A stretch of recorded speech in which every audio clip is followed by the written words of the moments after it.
Tripura Pradesh Congress held an important press meet in view of the incident where a flag and a platoon of Congress was burned at Bhamutia area. The press conference was presided over by Congress spokesperson Prabir Chakraborty.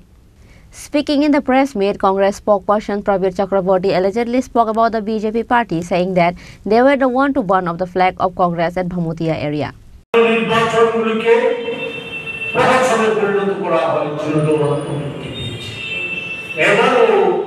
সেই লক্ষণ আমরা ওনার কথাতে ওনার চালচলনে ওনার কার্যকলাপে BJP দলের লোকদের আস্থানে কর্মকর্তাদের একটা উচ্ছেদ শহরের না একটা অংশের আস্থানে আমরা এই জিনিসগুলি আজকে আবার নতুন করে প্রত্যক্ষ করছি। ফলে আমরা আশঙ্কিত নির্বাচন সুষ্ঠুভাবে সম্পন্ন হবে। ইতিমধ্যে আমাদের প্রচার কার্যকে ব্যাহত করার জন্য নানা প্রয়াস বিজেপি দলের যারা সমাজজীবী তাদের দ্বারা সংগঠিত হয় নানা ঘটনা বিভিন্ন জায়গায় রাজ্যের বিভিন্ন প্রান্তে পশ্চিমাঞ্চল সূচনা পূর্বাঞ্চল সহ বিভিন্ন জায়গায় সেখানে আমাদের প্রচার সজ্জা বিনষ্ট করে দেওয়া এগুলিকে ছিঁড়ে পুড়ে আগুন লাগিয়ে দেওয়া এই সমস্ত ঘটনা সেখানে সংগঠিত করা হচ্ছে। গতকাল একটা ঘটনা নেকড়াজনক ঘটনা সংঘটিত হয়েছে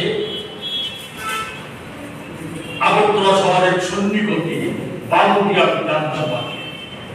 সে বামুটিয়া বিধানসভা কেন্দ্রে আমাদের কংগ্রেস ভবন থেকে প্রচার সজ্জা সামগ্রী নিয়ে সেখানে একটা গাড়ি আমাদের নির্ধারিত গাড়ি পারমিশন করা গাড়ি সেখানে বামুটিয়া বিধানসভা কেন্দ্রে যে প্রচার সামগ্রীগুলি নিয়ে আসার জন্য যাচ্ছে।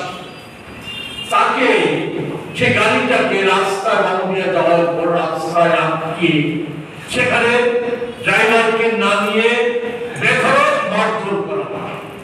তার পকেটে থাকা টাকা ৩,১০০ টাকা সেখানে ওই বিজেপি দলের যে সমস্ত সমাজকর্মীরা তারা ছিনতাই করে নিয়ে যায়। শুধু ড্রাইভারকে বেধড়ক মারধর না, সেখানে আমাদের ফ্লেক্স ছিল, ফ্ল্যাগ ছিল, প্রচার সামগ্রী অন্যান্য প্রচার সামগ্রী ছিল, এগুলিকে সেখানে ছিনিয়ে নিয়ে গিয়ে পাশের জঙ্গলে নিয়ে গিয়ে আগুন লাগিয়ে ধ্বংস করে। Reported by Pranav from Agartala, Chini Khorang.